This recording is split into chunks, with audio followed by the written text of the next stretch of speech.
Hey, welcome to the channel, everybody. I hope you're doing well. So please go ahead and leave a like, subscribe if you haven't already. This helps get these videos out to other people, all that good stuff. So by now, you probably know how this works. We're going to be checking out some clips, and at the end of the show, I'll be giving my opinion. So let's just get right into it, guys. Let's see what we got today. We are live. 1920 is when everything pretty much changed. They started changing every single thing. They started removing certain parts of the history. They started rewriting the history. 1920s is about that time. Educational system started changing everything. Rockefeller educational system started changing everything. So if you find books, you want to find books before 1920s. Because if you don't find books before 1920s, you're usually being told a bunch of nonsense. And you look at a lot of the free energy books too, and everything related to the ether, that's before 1920s. The ether was removed from the periodic table after 1908. 1908, that was removed off the periodic table. These are all terms of the Rockefeller educational system, coming up with terms to debunk the truth and debunk what we were once connected to. Then when you get rid of ether, you get rid of everything related to the fifth element and the quantum. You get rid of all of that. And then you make up a whole new narrative and you remove all that so that when you can't explain something, you just say, I don't know what it is. Yeah, there's some interesting stuff in those old Encyclopedia Britannicas. School does not educate your children. It indoctrinates them into becoming the next wave of slaves to work in this economic slave machine that we live in. Amen, brother. And schools originally were designed by the Rockefeller Institute in order to produce non-thinking workers for their factories. And the school hasn't changed. And the thing is, all we're taught to do in school is to know enough to be able to work a job, to be able to maintain this economy. Essentially, it's a slave consumer system where we're not taught to be free. We're taught to be okay and think it's normal to be enslaved to a wage job, right? And that's one of the reasons that I'm taking my kids out of school at the end of this year. They're not going to be going back next year. And we are going to go and travel the world for a while. I'm going to world school them. My kids are 7 and 5. There's nothing that they need to learn that I can't teach them right now. My 7-year-old can read, so if anything he wants to learn, he can learn for himself. But the idea is I want them to see different cultures. I want them to see how other people around the world live so that they can make their choice about how they want to go along with their future. Do they want to continue in this system here, or do they like the way other people live? And I think that is going to give them better an education than anything else. And plus, I'm sick and tired of somebody else spending more time with my kids than I do. Like, I don't like the fact that I'm out the house 10 hours a day and my kids are in the hands of somebody else, right? I want to be there. I want to see them grow up. I want to be able to mold their future. I want to be an example to them, which is why I've been working for the last sort of 3 years on building up my social media to be able to find a way out of this 9-to-5 slave job, right? And I've published a book. The link is in my bio. It's £7. It's called The Path to Abundance. And what I've written down in that book is everything I've done over the last 3 years to get me to the point where now I can say, right, I can take my kids out of school and I can go and travel the world, right? And in that book, I lay out everything you need to do, not just how to make money, but how to unprogram the things that we've been taught and how to get your mind in the right place to be able to live a life of abundance. Because it isn't just about making money, it's about how you approach life, your mindset, the way you think, the way you act. And in that book is full of tools to be able to get you to the place where you can take your kids out of school if that's what you want to do, or travel the world if that's what you want to do. And like I said, it's only £7, and that's the cost of a couple of cups of coffee. I suggest you go and check it out and change your life and stop playing the system. Yeah, he's not wrong. Changing your perspective and your mindset is key.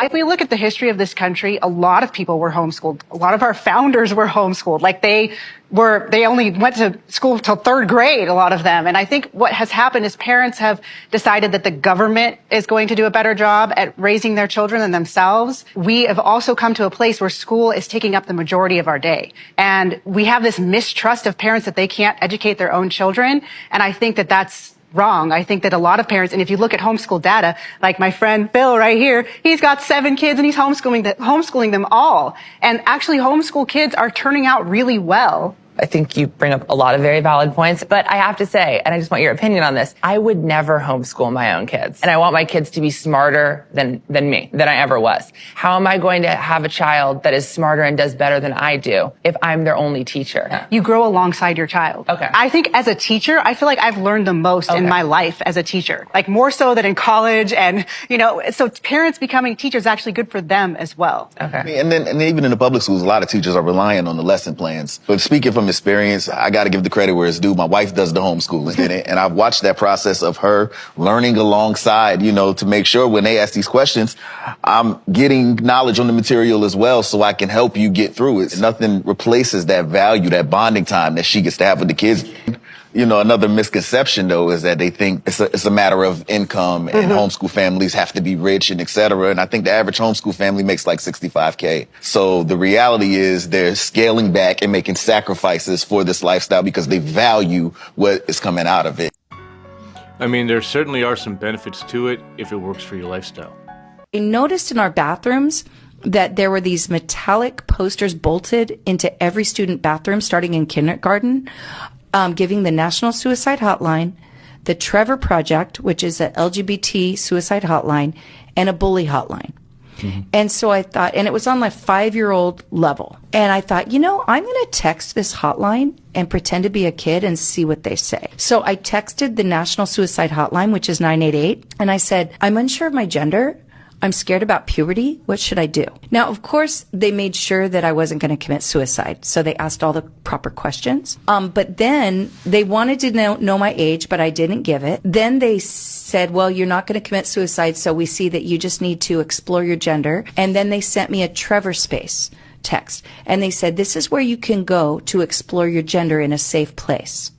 So I did exactly what they told me to do. So when I went to trevorspace.org. It said it was for 13 to 24-year-olds. I saw kids talking. I'm assuming they were kids, but some were saying, I'm lonely and need a friend. I saw a lot of that. And somebody would pop in and say, I'll be your friend. Hugs, hugs. Then I saw chat spaces like The Chosen Family. So we'll be a new family if your parents don't agree with this. They had non-binary pals. They had the Furries Club, pretend to be an animal. They had the Regressor space, which is age identity. Means that you can be a 50-year-old man and say that you're a 16-year-old girl. They had a gay men's club, but the tagline was, let's talk about boys.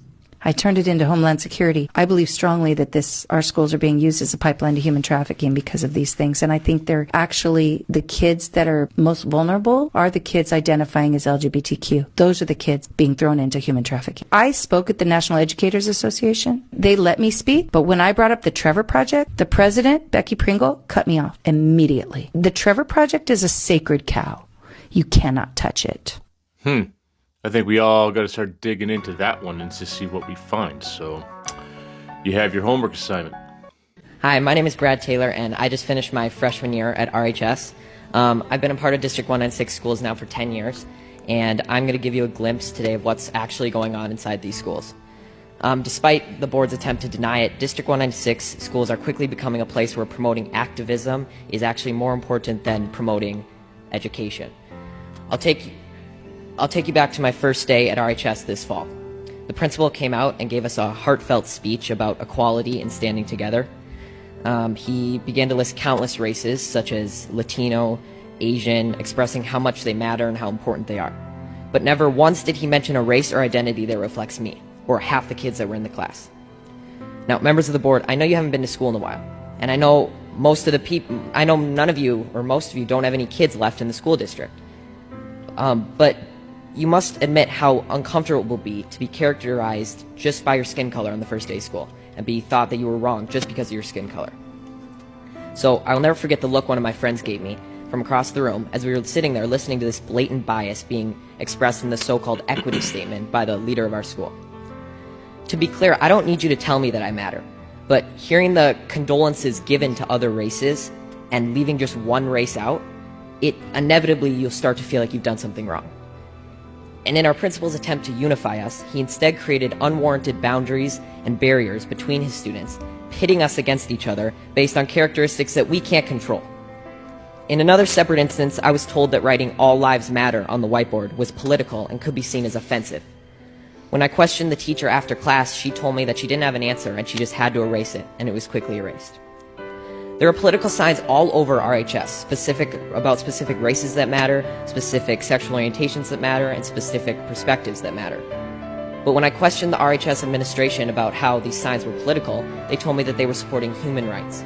So when I questioned why the equity statement couldn't represent all students, they told me that to even ask that question was outlandish and offensive. And when I asked why that was, they told me, quote, "Whites have a pretty good situation right now," unquote. So is that not racism? Disregarding my question merely because of the color of my skin? To be honest, after enduring a year of the people in charge telling me that I'm a racist and I'm privileged and pointing out our irreversible differences, I've never noticed race more. And it's becoming the first thing I notice when I meet someone, which has never before been the case. RHS administration confidently told me that RHS students and staff are happy with their equity statement. But from my experience in talking with other students, this is not the case. I know many kids who disagree with their teachers, but they're too scared to stand up because they're worried that their grades will be docked and their learning experience will be affected. My honors government teacher, I'm not going to say his name, but he's mentioned that Democrats care more about all people while Republicans only care about themselves. And he's also inferred to us that socialism is better than democracy. He even had a statue. He had a statue of a socialist leader in his classroom. I've been told by a lot of kids that they just stay silent and adjust their schoolwork to reflect an acceptable opinion to secure a good grade. I've been approached by multiple teachers who have told me in private that they just want to say that they agree with me and they support me standing up, but they can't say it in front of the class for fear of being disciplined by the administration in some way or losing their jobs. There is clearly only one way to think in this district, and that is that they are teaching their kids to shut up if they don't agree. Now, members of the board, I want you to take a good look at yourselves in the mirror tonight and ask, are you really standing up for the equality of all people, or are you just pushing a damaging political ideology on our students? A fellow coworker at my job, who by the way is of color, discreetly told me that the schools seem to be pushing a very leftist agenda in class. This proved that not everyone is happy with your school, and not everyone who isn't happy is white. Now, due to all these instances I've mentioned and many more that I can't fit in this 5-minute speech, I have decided to leave this district and continue school on a private Christian school online.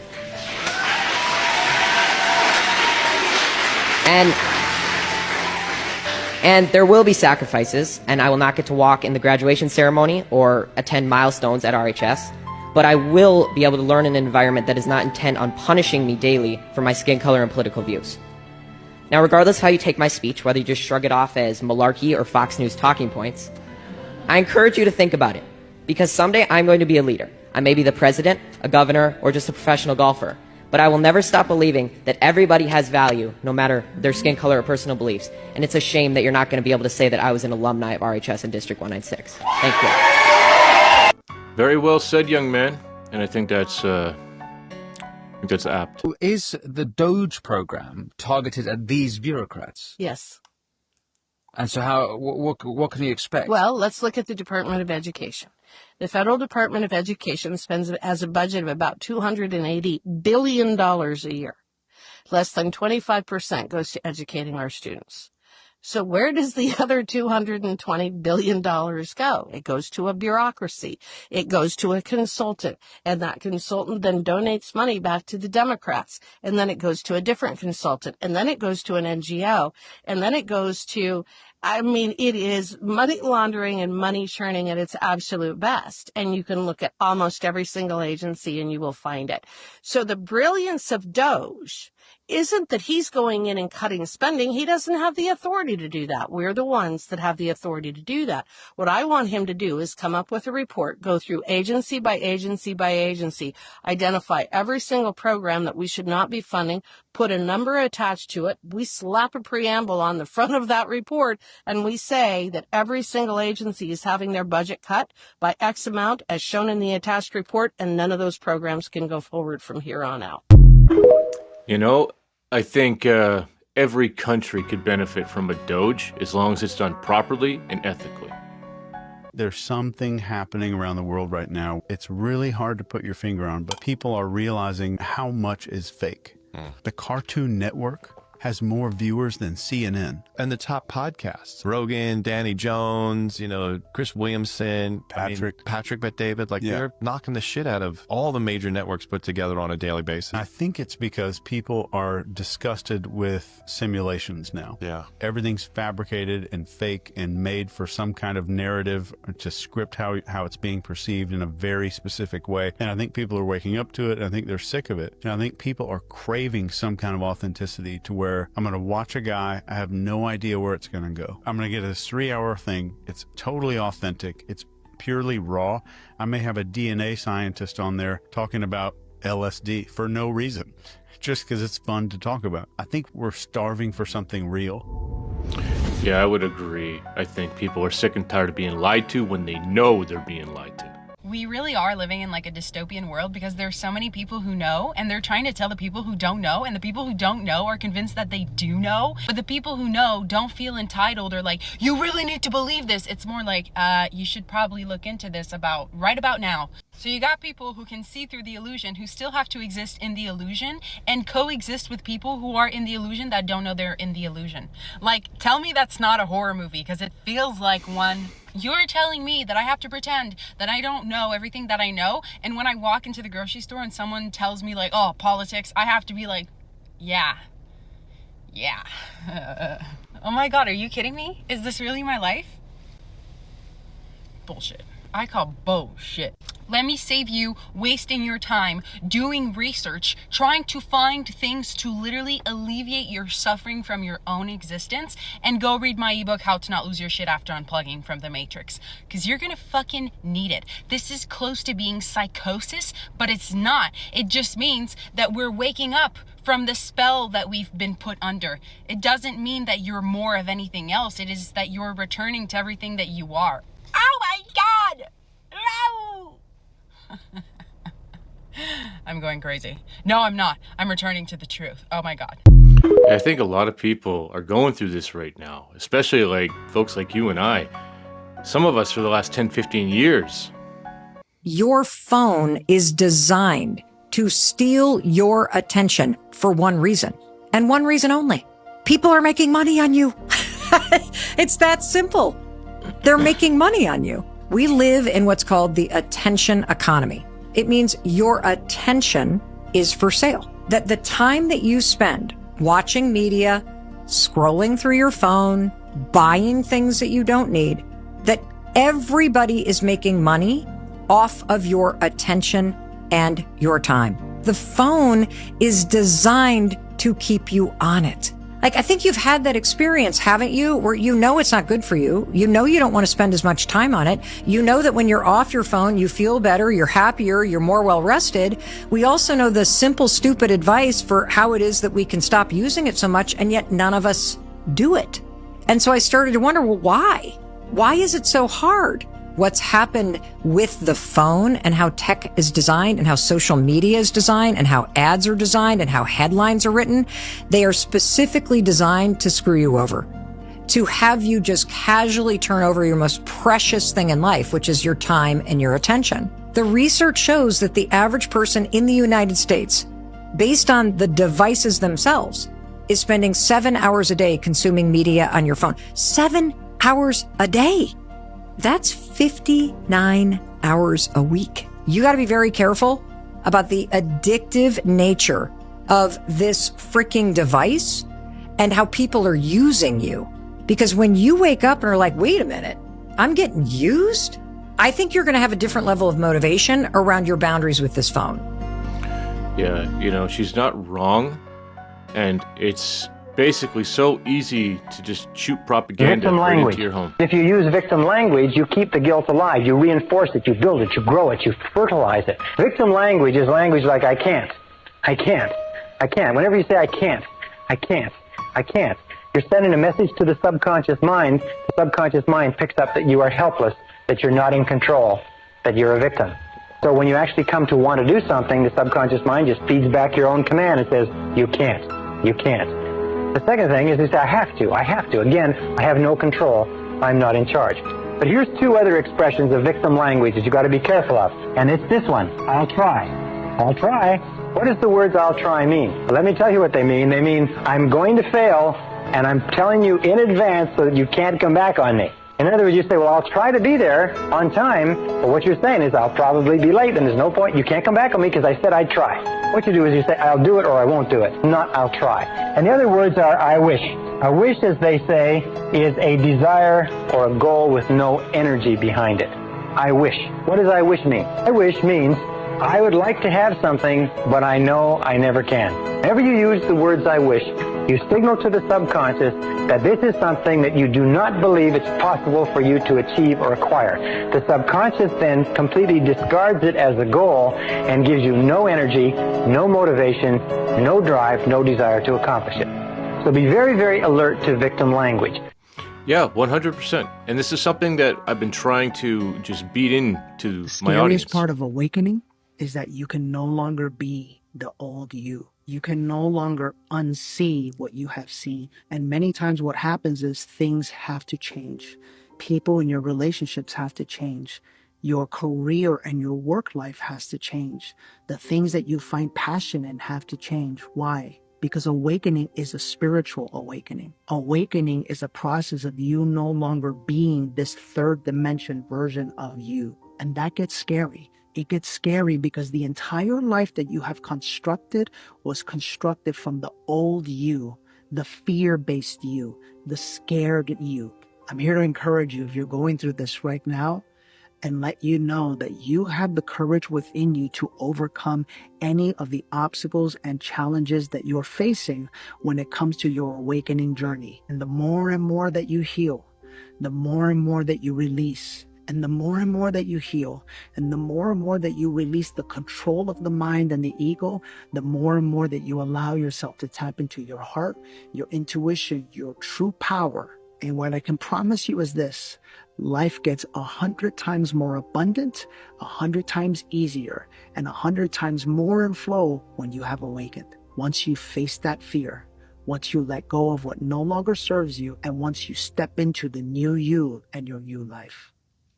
Yeah, that's a pretty good way of putting it. And I think that a lot of us are sort of in the crossroads there. A lot of us are awake, but a lot of us still suffer from that victim mentality, even if you don't realize it. Like that woman was saying, a lot of us are going along just to get along. We know what's going on, but at the same time, no one else does. And having to play the game because no one else is awake is awful. Like I said, a lot of us have been doing this for over a decade now, and yeah, this is insane to me, you know?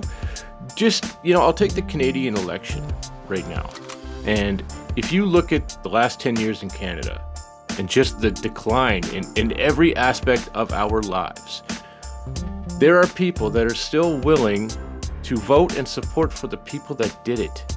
It's mass psychosis. It is Stockholm syndrome. It's insanity. And yet people like you and I who are craving for change and are on the cusp of it, we just look and we can't understand why these people can't wake up. Indoctrination is so powerful. Propaganda is also so powerful. Some of these people are helpless. Some of these people are hopeless. Some of these people will never, ever wake up. I have family members where when I talk about certain things, I feel like I can see the person inside and I am reaching them on some level, but they are just so wrapped up in their own demons, it's almost impossible to completely get through to them. It's like you can see a chink in the armor, but that's all there is. But some of them are completely, they're gone. And this is usually the unhinged leftist. When you look in their eyes, they're broken. Like they are absolutely unhinged, like just snapped out of it. And a lot of them, I fear, are too far gone. And that's just the way I see it. I don't think some of them can wake up. As it says in The Matrix, some are so hopelessly dependent on the system, they will never, ever, ever come out of it. And I think that is the case for a good chunk of the population. If you're not awake yet, or at least on your journey of awakening, I don't know if you're going to. So, yeah, indoctrination is It's wild stuff, guys, you know, and thank every one of you who did find your way to wake up or on your journey right now. You know, I wish you all the best, and I hope it takes you where you need to go. So, but that's what I got today, guys, and I hope I'll see you again in the next one. And until then, 80 Canadian, signing off.